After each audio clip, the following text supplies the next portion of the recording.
Hi, my name is Lakeisha Joseph, and this is my video on the eligibility for special education.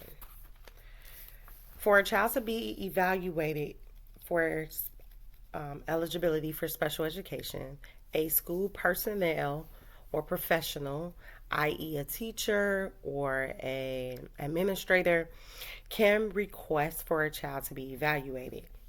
A parent can also request in writing, preferably, for a child to be evaluated.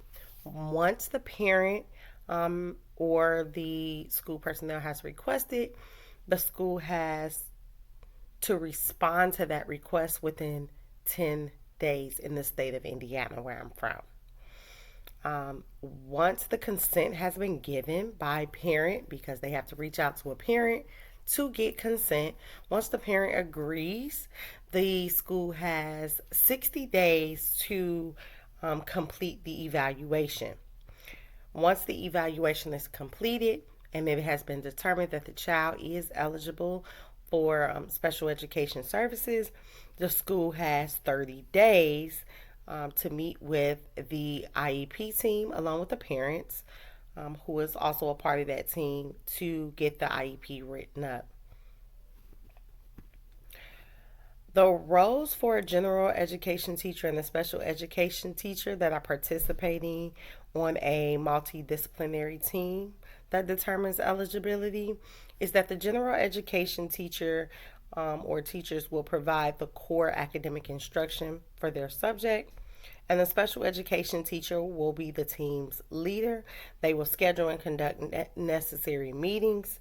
They should also make sure that they write and update anything for the IEP, and they will manage the flow of the information about that student.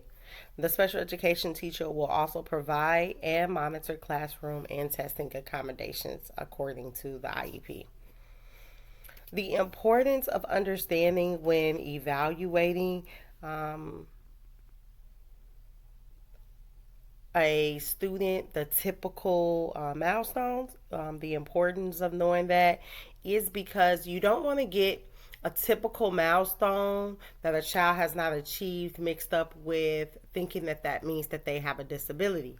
When we're talking about those typical milestones, we're talking about things where a child that a child can do or should do by a certain age.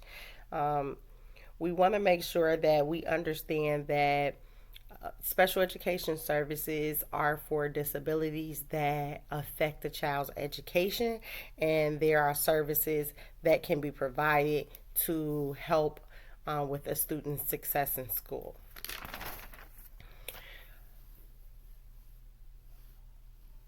One formal assessment that a special education teacher can use for their portion of the psychoeducational evaluation report could be benchmark assessments. That's a formal assessment that they can use where the student is tested as normal with all other students, and it is a standardized test, so it's compared to students of their peer age or that typical age. And they can get information with that to see where the child falls.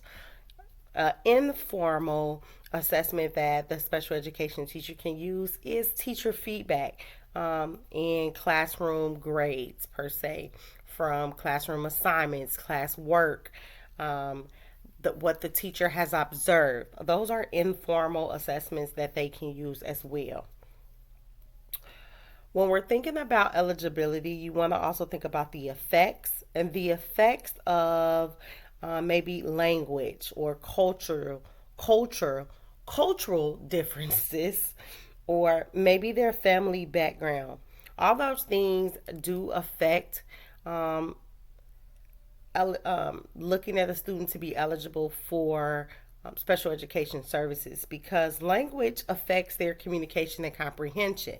And if English, for example, is their secondary, is not their primary language, then that may be an issue, and that's not necessarily a disability.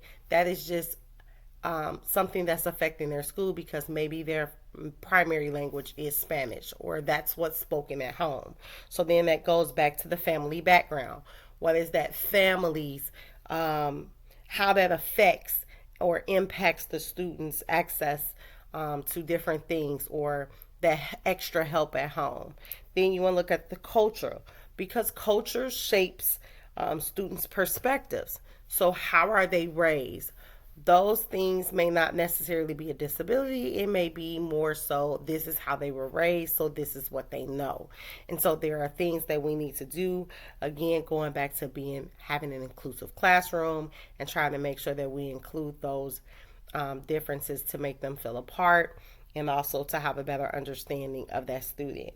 All of these things affect and shape a child's school experience, and so you want to take those things into effect when you are take those things into consideration when you are thinking about their eligibility for special education services. Have a great day.